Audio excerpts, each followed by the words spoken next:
Hello everyone and welcome to another Tempo Storm deck spotlight video. In this series, we discuss decks that are seeing play on ladder and go over the general strategies and take a look at the mulligans, card choices, and different matchups. In today's video, we will be taking a look at Quest Druid. The recent nerfs have shaken up the meta quite a bit, with decks such as Highlander Mage, Combo Priest, and Control Warrior being hit. With these changes, it has cleared the way for decks that were a bit under the radar to finally get some of the spotlight. Quest Druid is one of those archetypes that wasn't able to tap into its true potential due to being held back by other strong decks. However, this archetype seems to be in a great spot and has been seeing a lot of play on ladder now, with many players reaching high legend, such as Fury Hunter HS, who used it to hit rank 1 legend. Unlike other Quest Druid lists that have tried to run the Malygos package with Elise the Enlightened, this version of Quest Druid is a lot better suited for the meta. Before we start, make sure to subscribe to the channel to keep up with all of our Hearthstone related content. Now let's begin. As mentioned, Quest Druid has benefited well from the recent changes, and it's looking like it's been quite solid in the current meta. Even prior to the nerfs, the deck was performing at a decent level, but it's definitely in a much stronger position now.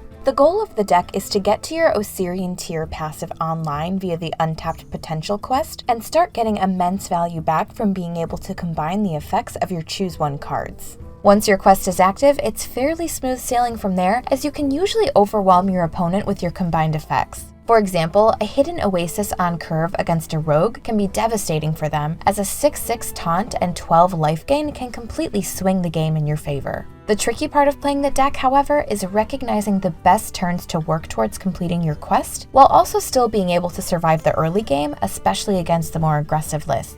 While it is ideal to complete Untapped Potential as early as possible, this might not always be the case, and on some turns you will have to choose between controlling the board and floating mana. Figuring out the right balance is key to finding success with this list. Don't be afraid to use your Choose One cards before your quest is done when needed. Cards such as Power of the Wild, Wrath, War Druid Lodi, and Oasis Surger are useful in a lot of different circumstances early on, even without the bonus. Once your quest is finished, you can start looking for your nourishes for the mana ramp and card draw, or play your Oasis Surgers and Starfalls to help stabilize and get board control. Around this time is when you will be able to start pressuring your opponent the most, because you'll be able to cast your big spells and follow them up with your Anubisath Defenders for a huge tempo swing. If you have Flabadinus Floop in your hand, you can also play an extra copy of Anubisath Defender for free for even more value. Speaking of Flabadinus Floop, this card is incredibly strong in the deck, and you'll be looking to use him mostly with War Druid Lodi, Oasis Surger, Anubisath Defender, and Cenarius or King Pharos.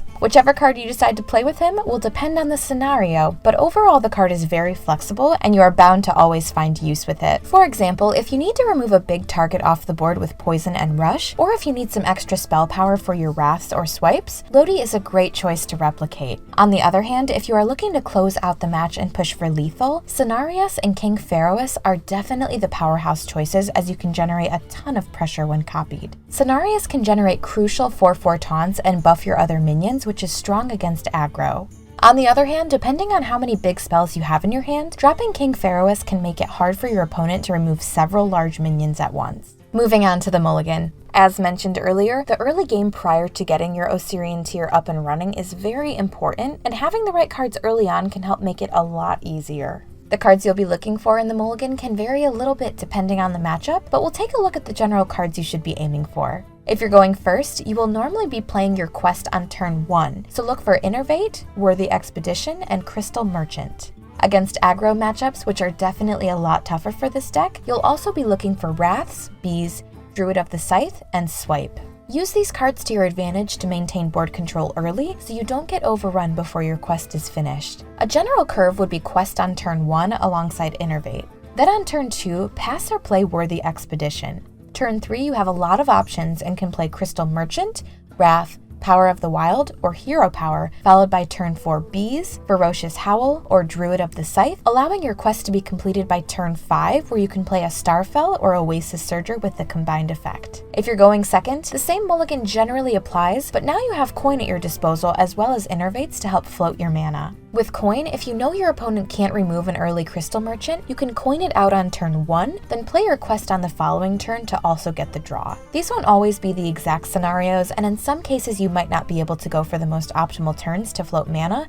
and might have to postpone working towards your quest based on your hand. For example, against Murloc Shaman or Priest, you might have to play a Wrath or Power of the Wild on turn 2 without anything else in order to help answer your opponent's board, or if you're going second, you might have to use an Innervate coin plus your removals, but that's okay. Your quest won't always be able to be completed by turn 5 or 6, but if you can manage to not fall too far behind, you will still be in an okay spot even if you complete it later. Overall, Quest Druid is definitely in a good spot in the current meta, and we recommend it for anyone looking to climb on their way to Legend. We hope you enjoyed this overview of the deck and are looking forward to covering more meta decks in the upcoming videos. Let us know what decks you'd like to see discussed in the comments below. If you liked the video and would like to keep up with our Hearthstone content, don't forget to like and subscribe.